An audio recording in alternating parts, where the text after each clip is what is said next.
Hello students, कैसे हैं आप सब। तो अब हम एचटेट प्रीवियस ईयर क्वेश्चन करने जा रहे हैं सीडीपी के चाइल्ड डेवलपमेंट एंड पेडागोजी के। इससे पहले मैं हिंदी, इंग्लिश, सीडीपी और हरियाणा जीके के बहुत सारे प्रीवियस ईयर क्वेश्चंस की क्लासेस अपलोड कर चुकी हूँ।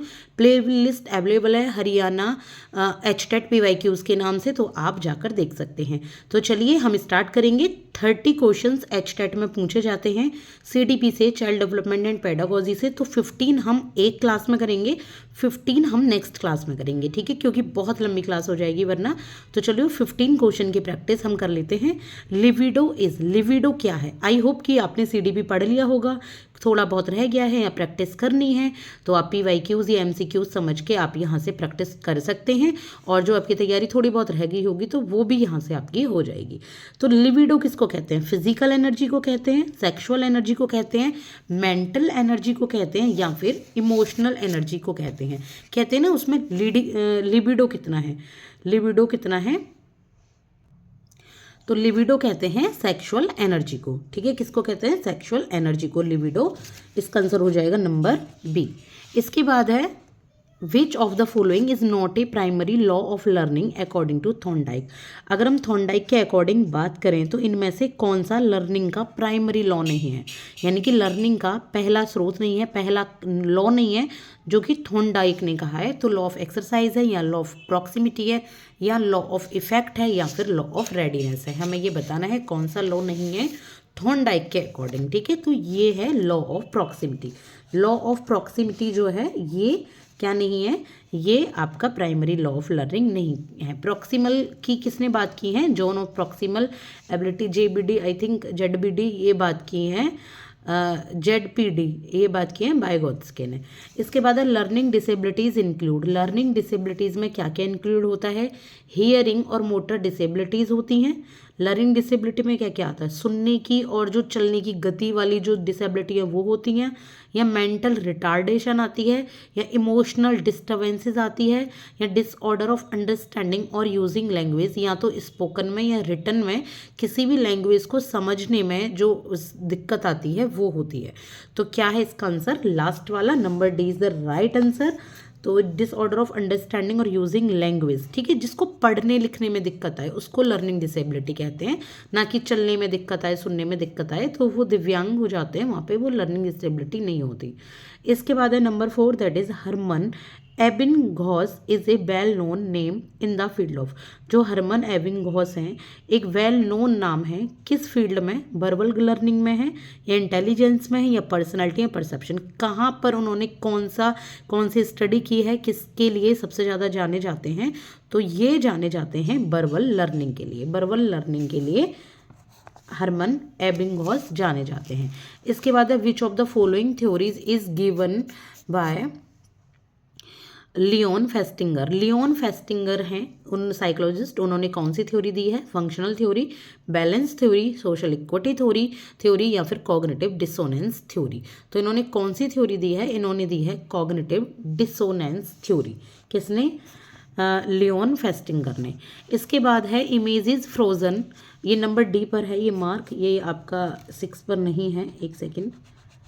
इसके बाद है images frozen memories and tied to particular places, dates and times are known as.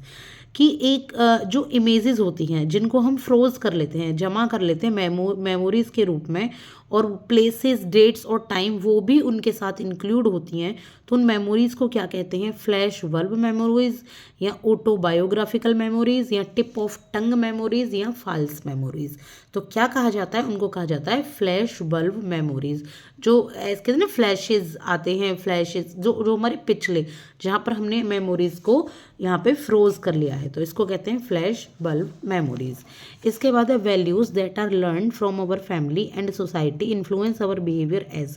वो वैल्यू जो हम अपनी फैमिली और सोसाइटी से सीखते हैं वो हमारे बिहेवियर को कैसे इन्फ्लुएंस करते हैं? इंटरनली इन्फ्लुएंस करते हैं, या एक्सटर्नली मोटिवेटिंग फैक्टर होते हैं, या फिर वो मेंटल मोटिवेटिंग फैक्टर होते हैं, या वो फिजिकल मोटिवेटिंग फैक्टर होते हैं। तो वो जो होते हैं आपके, ये होते हैं इंटरनल मोटिवेटिंग फैक्टर, अंदर से ही आपको इंटरनली मोटिवेट करते हैं जो भी आप अपनी फैमिली और सोसाइटी से सीखते हैं, ठीक है। इसके बाद है number 8, that is which of the following is not a scale of attitude measurement. इनमें से कौन सा एटीट्यूड मेजरमेंट का स्केल नहीं है। जैसे एटीट्यूड मापते हैं, एटीट्यूड कितना है वो मापते हैं, तो उसका स्केल नहीं है वो, तो कौन सा नहीं है।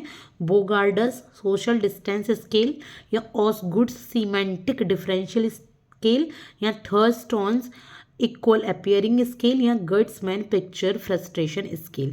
तो क्या नहीं है, इसका आंसर है गर्ट्समैन पिक्चर फ्रस्ट्रेशन स्केल। ठीक है, ये एटीट्यूड का नहीं है, ये पिक्चर फ्रस्ट्रेशन स्केल है। इसके बाद है 9, what is more important to be successful in life according to Daniel Goleman. Daniel Goleman के अकॉर्डिंग लाइफ में सक्सेसफुल होने के लिए क्या सबसे ज़्यादा ज़रूरी है। कल्चरल इंटेलिजेंस होनी चाहिए, या स्पिरिचुअल, या इमोशनल, या कॉग्निटिव इंटेलिजेंस। तो बहुत इंपॉर्टेंट तो लग रहे होंगे आपको इसमें 1-2, लेकिन हमें बतानी है इसमें डैनियल गोलमैन के अकॉर्डिंग। तो डैनियल गोलमैन इमोशनल इंटेलिजेंस की बात करते हैं, EI की। तो इमोशनल इंटेलिजेंस सबसे ज़्यादा इंपॉर्टेंट है अगर आपको आगे सक्सेसफुल होना है, तो ताकि आपको अपने इमोशंस पर काबू रखना आए और इमोशंस को अच्छे से प्रेजेंट करना है। इसके बाद है number 10, the aim of remedial teaching is to. जो एम है रिमेडियल टीचिंग का, रिमेडियल टीचिंग क्या होती है, जैसे किसी बच्चे को कोई दिक्कत आ रही है तो दिक्कतों को दूर करना, रिमेडी करना। ठीक है, उसका एम क्या होता है। क्या understand people's uniqueness in learning disability and performance. Remedial teaching का एम क्या ये होता है कि जो प्यूपिल है, यानी कि जो आपका शिष्य है, उसकी यूनिकनेस को समझना है कि वो कैसा है, डिसेबिलिटीज़ उसको क्यों आ रही है और उसकी परफॉर्मेंस ऐसी क्यों है, क्या ये है, या फिर detaining the pupil for longer school hours so that he studies more. या अपने शिष्य को, अपना जो स्टूडेंट है उसको ज़्यादा लंबे समय तक स्कूल में रखो ताकि वो ज़्यादा पढ़े। ऐसा तो नहीं होता। या एक्स्ट्रा कोचिंग दो कंपटीशन के लिए, या बर्डन से पेरेंट्स का बर्डन हटा दो, रिड्यूस कर दो होमवर्क को। नहीं, ऐसा नहीं है। फर्स्ट ही इसका सही आंसर है नंबर ए। इसके बाद है how many primary mental abilities are given by Thurstone. Thurstone ने कितनी प्राइमरी मेंटल एबिलिटीज़ बताई हैं, कितनी बताई हैं, उन्होंने बताई हैं 7 प्राइमरी मेंटल एबिलिटीज़ होती हैं, जो प्राथमिक आपकी मानसिक क्षमताएं होती हैं, वो होती हैं 7। इसके बाद है which of the following statement is not true about learning process according to Thorndike. Thorndike के अकॉर्डिंग कौन सी लर्निंग प्रोसेस के लिए कौन सी जो स्टेटमेंट है वो सही नहीं है।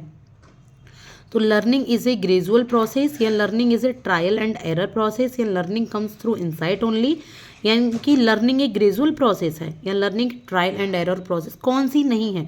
थॉर्नडाइक ने किसके लिए बात नहीं की है, तो ये है लर्निंग कम्स इनसाइट्स ओनली। जहाँ पर भी ये ओनली आ जाते हैं ना, तो ये नेगेटिव टर्म्स होते हैं। इससे पता लगती है कि ये सही नहीं है, कहीं ना कहीं आपके लिए एलिमिनेट करने में आपको हेल्प करती हैं।